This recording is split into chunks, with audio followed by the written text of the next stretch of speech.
Thanks so much for joining in here. Okay. So we've been discussing this idea of dimmers and how when we're stuck against the wall, we can still use these two knobs to help us figure things out. And one knob is turn it down.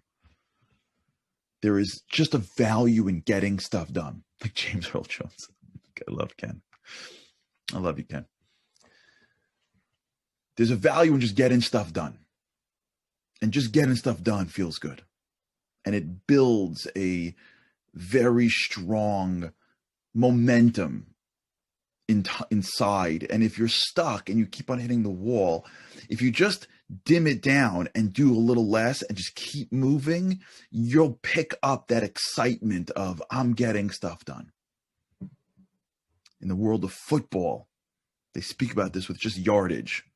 If your passing game isn't working, just hand the ball off, get it to the running back, just get first downs. At some point, your offense will get reignited and you can make a big play downfield. Yesterday, when we ended, we started to talk about the second dimmer. And that doesn't go down. That one goes up, right? Physical stuff goes down. I'm really working hard. I'm bringing it all the way down. The other dimmer in our hands is actually turned up. And what that dimmer is the dimmer of our soul. So if you remember at the end of enthusiasm, zeal, we said the same thing. The last thing we spoke about, because this is always the trick. This is always the last arrow you have in your quiver. You should lead with this, but we're human beings, so we usually don't. But we have to get there. And I'm going to explain to you this principle. There's a principle that was stated in Pirkei Avot, Ethics of Our Fathers.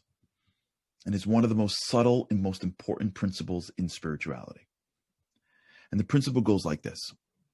The Mishnah, the Mishnah, I don't know what the English translation of that is. The Mishnah says, Im ein ani li mili. If I am not for myself, then who will be for me? Right? If I don't take care of myself, who's going to take care of me? God puts us in this earth and he's like, listen, you got to be independent. Like, you got to do stuff. You can't just wake up in the morning and be like, why am I withering away? God's like, go eat. I gave you food and I'm giving you hands and I'm giving you forks and I'm giving you a digestive system. Like, don't sit around and be like, oh my gosh, woe is to me. Like, go do something. Go be something. And anytime we do anything, it begins somewhat selfishly. That's how we were raised. That's how we were created. Like I said, we've done this a few times, right? No little kid is, no 3-month-old is like hanging on the crib. Whenever they start hanging on cribs, 6 months, going to themselves like, listen, my mom is like, she's tired. That poor woman, I'm like rocking her. You know what I'm saying? She hasn't slept in like 2 months. And I'm getting formula. And formula is disgusting. Like, all right, I'm hungry. It's like 3 a.m. Like, I could just wait till 6. They don't do that. They don't even have that program. It's selfishness. And there's a piece of us that's selfish. So when we start things in our lives, when we want to change things in our lives, we're really doing it to build ourselves. Nothing wrong with that. Nothing wrong with saying, I want to be better. I want to be healthier. I want to be more spiritual. I want to be more connected. I want to have more money. And there's nothing wrong with these things. That's how God created us. That's the program. Im ein ani li mili. If I'm not going to be for myself, then who's going to be for me? However, the Mishnah continues. Ukesha'ani la'atzmei. Listen to this brilliance. This is the brilliance of this in timeless wisdom. Ukesha'ani la'atzmi ma'ani. But if I am for myself, then what am I? You hear that? Well, wait, I thought you're supposed to be for yourself. So the rabbis are teaching us is an incredible principle in life. You got to be for yourself. But how do you define self? You got to be for yourself. You got to be selfish. How else are you going to take care of yourself? However, if you define self as just yourself, then what are you? What kind of person are you? What kind of person are we? If the only thing when I say I includes just me. And if the purpose of life really is growth. Growth takes place in the definition of self. And as you grow up, you start to include I and your family and your friends and your community. When you go sit by a leader of a generation, they think I is everyone in that generation. If you want to hear the secret of leadership, it's really not charisma or brilliance or any of that stuff, not Judaism's definition of leadership. Leadership in Judaism is just the expansion of self. Now you see your congregation, community, friends, whatever you're leading, nation, as an extension of yourself, which means you care about them like yourself. And when you do that in a very deep way, you get the spiritual power to take care of them. Because someone's got to take care of people. Someone's got to be there for people. Now, the person has to worry about themselves, of course, but when a person wants to grow and expand, the way they grow is they expand the sense of self. Marriage is an extension of self. Friends, family, parents, extensions of self.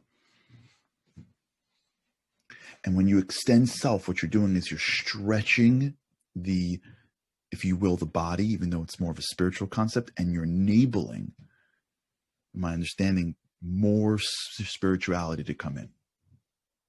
And that's why, if you've ever seen this before, when you take care of other people, even in this concept of self, not because you want to get honor or money, because you want to do the right thing and you're pushed against the wall. Did you ever have this experience where like you just can't do it anymore and you find that strength somewhere? Where did it come from?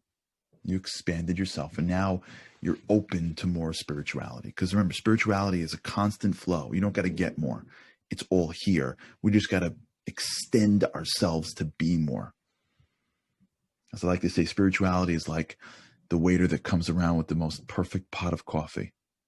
You ever sit like at a restaurant or like at a hotel and there's like good coffee and the waiter comes around and goes, "Can I give you some more coffee?"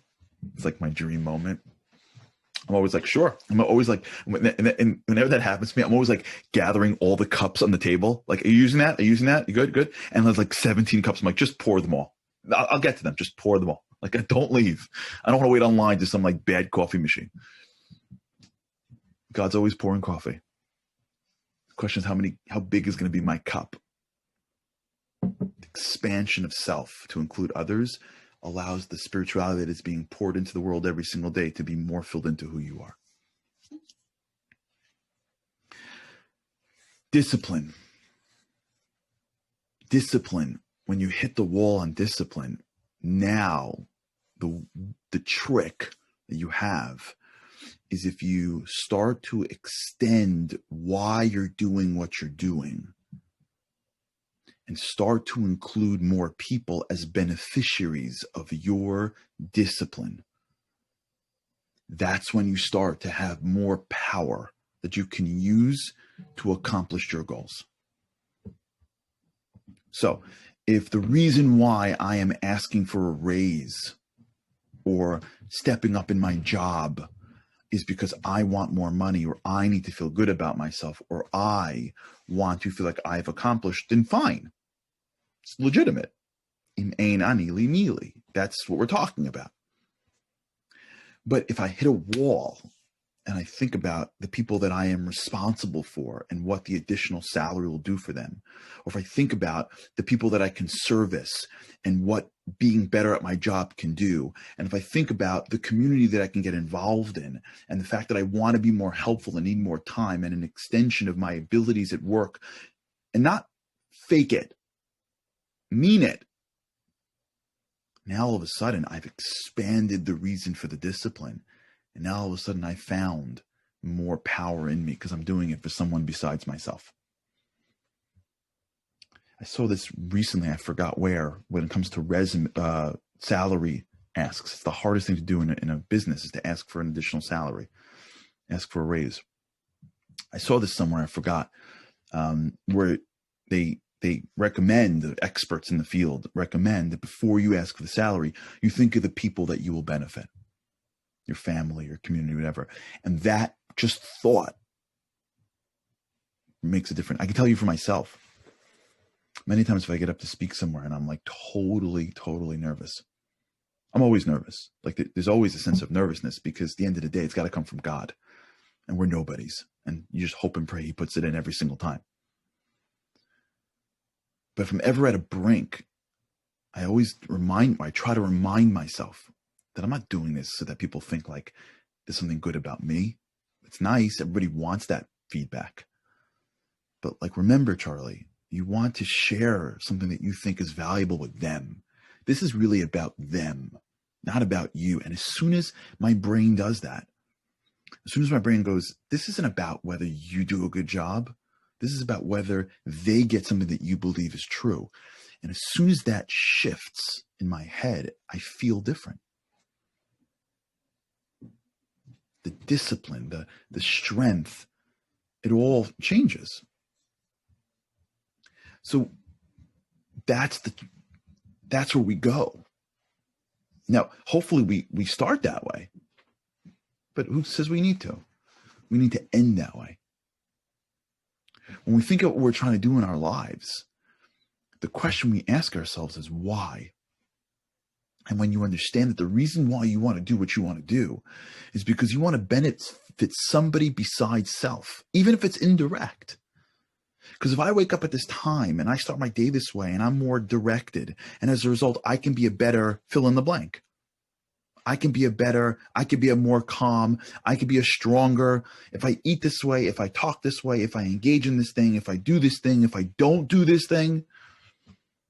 If you look at the things that you want discipline in and you draw past the I want the thing and you draw down into the reason why you want the thing, and the reason why you want that thing includes someone besides yourself, then all of a sudden just the recognition of that and the contemplation of that for more than a moment enables us to reach into a spiritual power. That spiritual power can blast through the physical I can't do it.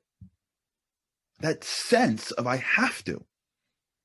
That sense of I'm doing this something more than myself. That sense of I'm not getting up just so that I can tell myself I'm good. I'm getting up because I owe this or want this for someone else. When that takes place in your soul, what happens, in my understanding, that your soul expands. The kli, the vessel that is your soul, expands out and more spiritual energy and power gets in, and you can use that spiritual power to push through what's in front of you. That's why parents that bring home little babies from hospitals and have no idea how to raise them. And if you would have given to them somebody else's kid, or you would have said, here's what you got to do, they'll be like, I can never do this. All of a sudden,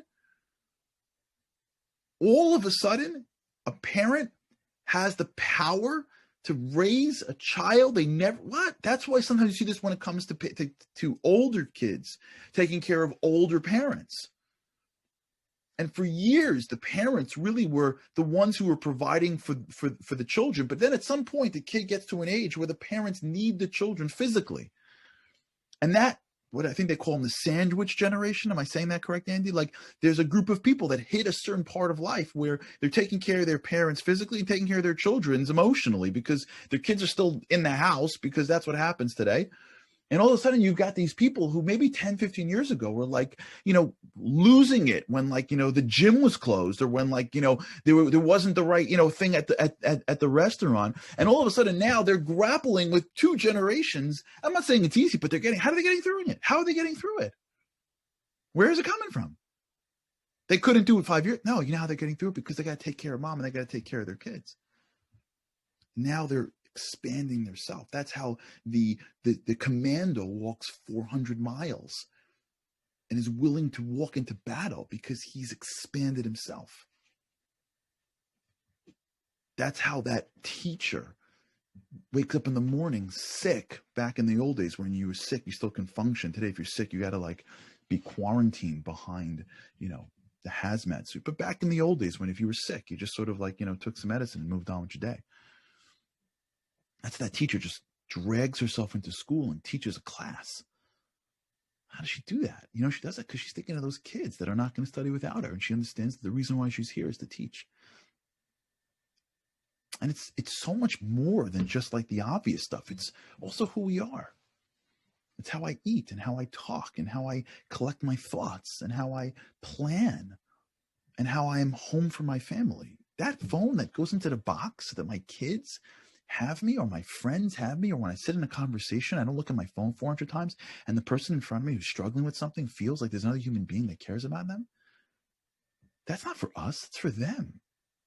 The discipline is like, check your phone. Discipline's like, move on with your life. That discipline's like, you can't. And you're like, just calm down a second. That discipline, as soon as you go, wait, brain, limbic system, just wait. There's a person that needs me. This is about more than just me. This is about them. All of a sudden you find it. Because the stuff we do every day matters to people that are beyond us. Even the little things. I got an email from somebody who emailed me recently and spoke about a guy that he met that was like on the brink of despair. And he just sat and talked to him for like an hour. And I was explaining to him that, like, you have no idea what that does to a human being. In a world where people can't even talk to you for 2 seconds without checking their emails because there must be something more important coming their way from someone else posting something than the human being that sits before them. Do you know what that does to people? Do you know how we've demeaned individuals around us? We can't even give you the attention to get to the end of your story because you're slowing down your story and there's like a point in your story that's not totally engulfing my attention. And as a result, my head goes back to the thing on my hip that I can pick up and reach the world so that I can check the electoral college votes. You know what that does to the person in front of me? Especially if they're a kid or a family member or a friend. Discipline. We hold out. We tell our brains, calm down. There's something in front of me that's more important. You know what it means to get up earlier than you're used to and journal? Is it so hard for us to sit down and write it? And by the way, I don't do it as much as I should. It's so hard to take 10 minutes of our day and like collect our thoughts and plan. You know what that's going to do for our day? So many things that are so simple, but they're just they're difficult to do. The discipline requires discipline to not react. This happened yesterday to one of my kids. I'll end with this. I was doing a live something and one of my kids was banging on the door. It was like getting to me. We go through this in my house. My kids know. You can't bang on the door when I'm on a show or when I'm doing something. The discipline to take a deep breath and say, and I was telling you what I was struggling with yesterday. Take a deep breath and be like, whoa. Doesn't matter. Put yourself in their shoes. They didn't realize, they didn't know, whatever it is. All the things that go through our mind at every second of our day as we interact with the world, and we need the discipline, all the limbic system stuff, the temptations, the feelings of frustration, all of that is discipline. And if we want to tap into the piece of ourselves that enables us to get to be better, and we feel like we can because the emotions are starting to overwhelm us, expand the reason. Take that, we turned it down, now turn this up. It's beyond me. There's something more than just my life. There's something more than just my success. Expand myself. Put myself in someone else's shoes. Make someone else feel good. Live my personal growth to benefit others. And as we expand that,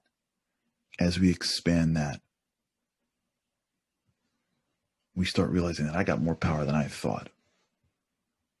And then we tap into that power for discipline. That's discipline. All right. Tomorrow's Q&A. Think about this today. Next time the limbic system hits you today, at any level, if it's not like I can turn down the physical knob, pause. What we're learning here, just to review, is that there's always that space, the chasm between how I think and what I do. Pause. I'll do it to Bli Neder. and say to ourselves, how can I expand myself for somebody else? And then see the power that we get because of it. All right. An awesome day. Thanks for tuning in. I can't believe it's Thursday. Can't wait for tomorrow. Q&A, charlie@charlieharary.com. And we'll answer some questions tomorrow. We'll cap this out. And then with God's help next week, we'll start looking at the next trade. Thanks, everybody. Have a great day. God's help. Can't wait to see you again tomorrow. And by the way, before we leave, tonight, the Shabbat show, 9 to 11, extravaganza. It's a bigger deal because the Shabbat project. So check it out, projectinspire.com. Or if you go to my Facebook page tonight, 9 o'clock, it'll be on my Facebook. Thanks, everybody.